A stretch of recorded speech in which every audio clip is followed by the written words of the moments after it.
رادیو اکتیو. سلام و درود به همه شما شنوندگان عزیز و ارجمند رادیو اکتیو. امیدوارم که حالتون خوب باشه و تا پایان این برنامه با ما همراه باشید. منم چینده با چینگ سرلن رادیو اکتیوه. محسن این چی بود؟ چینی حرف زدم دیگه، چطور نفهمیدی؟ چه ربطی داره؟ بعد چرا چشاتو اینجوری میکنی؟ بابا ظریف با اون ریش بلا تکلیفش اومد چینی حرف زد، بعد ما نمیتونیم دو جمله بگیم؟ مگه تو اصلا چینی بلدی؟ آره بابا، من به چند زبون زنده دنیا صحبت میکنم. خب مثلا اگه الان بخوای بگی اوضاع خامنه‌ای خیلی بده چی میگی چینی؟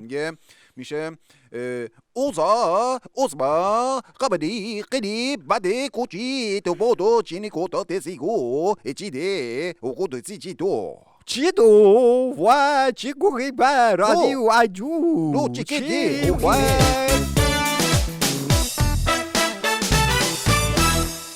مقام عظمای محقرالله یا همون علی گدای معروف این دم آخری به گدایی رأی افتاده و گفته حتی اگه از من هم خوشتون نمیاد بیاید پای صندوق‌های رأی.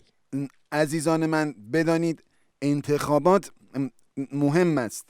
حتی اگر از جسم ناقص من خوشتان نمیآید پای صندوق‌های رأی بیایید تا مسئولین خدوم بتوانند آن کاری را که در ماه آبان با شما کردند تکرار کنند تا بتوانند هواپیماهای اوکراینی بیشتری را خطای انسانی کنند، تا بتوانند در جبهه‌های اختلاس و عرصه دزدی مقاومتی همچون همیشه رکورد بزنند و این وضعیت نابسامان را کژ بدهند. طیب الله کل آرائکم. بر سر قبر امام با اعتقاد راستین زور بزنم یا نزنم؟ میخوای بزن میخوای نزن، توی دامن امام گل بازی کنم یا نکنم؟ میخوای بکن میخوای نکن، خیشنون امروز از سحر بزنم یا نزنم؟ میخوای بزن میخوای نزن. سیدلی با فورلت شدی برجون میکنن ملت زرق تو غمزور. لای لای لای سید علی خامنه‌ای. جهنم دو نفر بیا آقا پر کنیم بریم آقا. بیا آقا جهنم 2 نفر از پل صراط میندازم نزدیکتره. با جهنم 2 نفر. آقا سلام علیکم، جهنم میرین؟ آرش بیشیم بریم. بپا دستگیره رو بپا داغه. حالا کجای جهنم میخوای بری داش؟ والا نمیدونم کجا میفرستنم. نمیدونی گناهمونا چی داشتی؟ والا یه گناه که یه بار سر یه موضوعی به رئیس شرکتمون دروغ گفتم.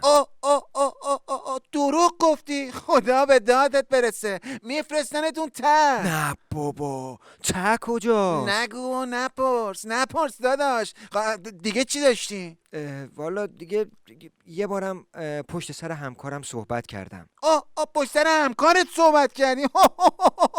ملائکه به دادت برسن. میفرستنتون ته به ته. نه بابا داداش برگام ریخت، به خودم ترسیدم. اون ته کجا؟ نپرس خیلی. دیگه چی داشتی؟ آقا به خدا چیز جدی نبوده، فقط یه دونش که خیلی تو ذهنم مونده، اونم همونیه که آیت الله علم الهدی گفت که اگه رأی ندین میرین جهنم. من بیشتر به خاطر اون اومدم خودم رو معرفی کنم. رأی ندادی؟ میبرن اون ته؟ داداش اون ته کدومه؟ خود علم الهدی امام جمعه نمره موقت اون ته. شما به خاطر همین یک کارت که رأی ندی همه گناههای قبلی خودتون 7 جد و آبای تو شستی رفتی برده. یه دقیقه صبر کن بذار یه اسنپ برات بگیرم اختصاصی بفرستمت بهشت. برو داداش برو حالشو ببر، شادش کن نادری.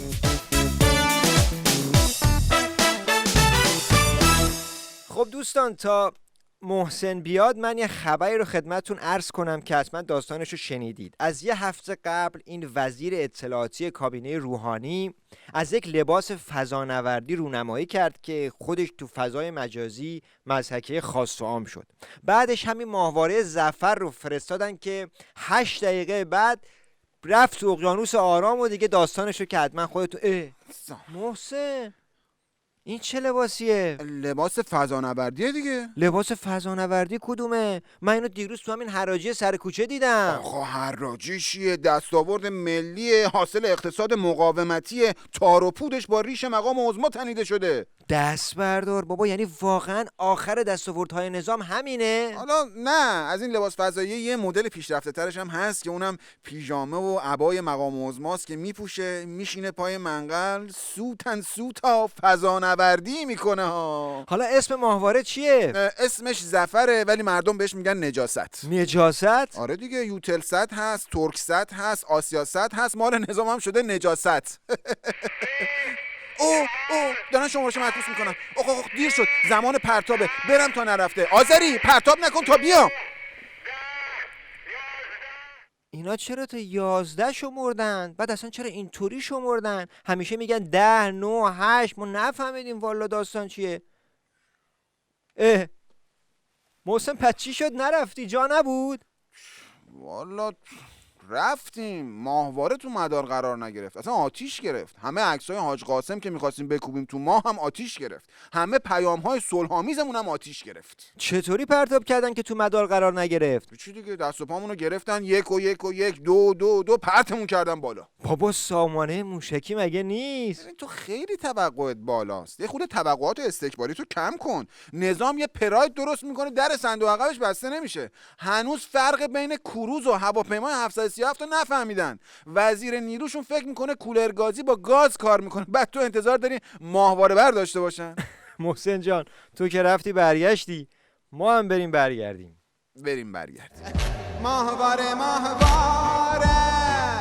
زدی دم به مام و بروندی دیشه ماهواره به چه خاک سیاهی نشوندی علی گدارو زیر 7 سرم تو خوابوندی. شنوندگان عزیز، در آستانه راهپیمایی 22 بهمن به سطح شهر اومدیم تا گزارشی داشته باشیم از امت همیشه در صحنه. دوست عزیز، شما انگیزتون برای شرکت در راهپیمایی 22 بهمن چیه؟ انگیزه ما دستاوردهای نظام جمهوری اسلامی هسته. به کوری چشم دشمنا چند تا از این دستاوردها رو نام ببرید جیگرمون حال بیاد. بله، صنعت تعطیل هسته، تجارت تحریم، صادرات مغزها، واردات از چین، معدن خصولتی شده، اقتصاد ورشکسته هسته، بازار رکود، تورم لحظه‌ای، ریال پشکل بز هسته، مسئول سیب زمینی، مملکت رو هوا، تولید ملی پراید، شمال زمینخواری، جنوب ریزگرد، سیاست بیت مقام عظما، سپاه همه کاره، دولت چغندر، صدا و سیما میلی، انتخابات فرمایشی. فکر کنم کافیه دیگه، بس دیگه. بله دیگه، با توجه به این دستاوردها این دفعه عوض اینکه مشت محکمی بر دهان استکبار بزنیم، آمدیم مشت محکمی بر دهان مسئولین و مقام عظما بزنیم که علاوه بر اینکه جسمش ناقص هسته، عقلش هم ناقص هسته. خوب بله خوب، این یکی که اختشاشگر و عامل بیگانه عذاب در اومد. بریم یه نفر دیگر رو پیدا کنیم سراغ نفر بعدی. آقا سلام علیکم. سلام آقا جان، حالتان چطور است؟ دماغتان چاق است؟ بفرمایید دویمات. خیلی ممنون. نظرتون در رابطه با راهپیمایی ولایی 22 بهمن چی است؟ آقا جان ما هر چه داریم از ولایت هست. آقا نباید ولایت گریز باشیم، همیشه باید پشتیبان ولایت باشیم و به ولایت پشت نکنیم. بالام جان ما باید همیشه دوستدار ولایت باشیم و ولایت از یاد نبریم. تمام مشکلات ما، گرفتاری های ما ناشی از دور شدن ما از ولایت است.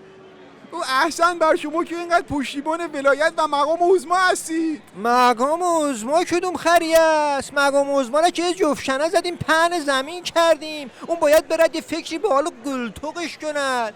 40 سال است دارن متخن هنوز سیر نشدن. من منظورم از ولایت شهرمان قزوین است. فداش بشم من میخوام 22 بهمن برم ولایتمان 16 حسون قیمن سال بخورم. شما هم برید ولایتتان، جور پدر عضبای کله کنبوزه. خیلی متشکرم، ممنونم که بریم. آقا نخواستیم گزارش تهیه کنیم. گفته بودم که میام تو بیتتان مزنمتان، جلو چشمای همه زیر لگد میبرمتان. دم کلوک رسیدم خوش نخوشان دیدمتان. گفتمش دستا بالا سیدلی خیس کرد عباشه. کفشاش زد زیر گلتوک صدا کرد مشتباشه. بالش پیش دادم و گذاشتمش کنز اتاق. سرش تو دادم و تپاندمش توی اتاق.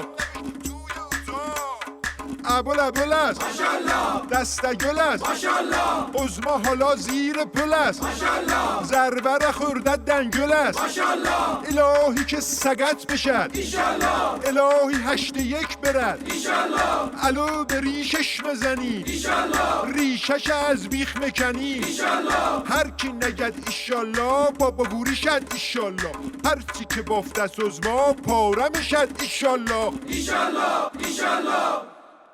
خانم ها آقایون، تقریبا 1 ماه به آغاز سال 99 باقی مونده. براتون آرزو میکنم 12 ماه سلامتی، 52 هفته نشاط، 365 روز سرفرازی، 8760 ساعت دل خوش.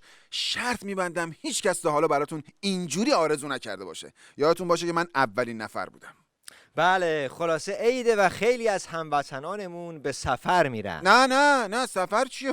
جاده ها ایمن نیست. تازه اگرم شانس داشته باشی بنزین گرونه. خب به قطار برن دیگه. نه بابا، این پیچ و مهرهای ریلا رو دزدیدن، قطار از ریل خارج میشه. تازه اگرم خارج نشه میدونی پول بلیتش چقدره؟ خب باشه با هواپیما. بابا هواپیما رو که با موشک میزنن. تازه اگرم بفهمن با هواپیما سفر کردی یارانه تو قطع میکنن. بابا خب میریم پارک یه دوری میزنیم. نه بابا، پارک هوا آلوده است، ریزگردها، بعد بوی بد تهران. خب میام دیدن خونه شما. من که درو وا نمیکنم. آجیل گرون آقا. تو هم که تا میشینی تخم ژاپنیا رو میذاری کنار، همه پسته ها رو میخوری. خب پس چیکار کنی؟ بشینیم تو خونه پیک شادی نگاه کنیم. بابا خونه که نمیشه که، زلزله میاد، سیل میاد، کرونا هست. پس عیدو چیکار کنیم پس؟ محسن جان، عید ما روزی بود که از ظلم آثاری نباشد. تا این رژیم هست همه جا همین بساطه. پس انشالله که سال جدید و عید امسال به همت جمعی همگیمون سال آزادی ایران باشه. خدا حافظ همگی. شاد و پیروز باشید.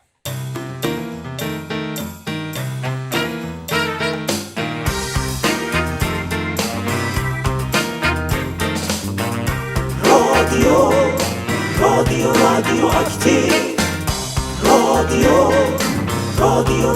اکتیو، رادیو اکتیو.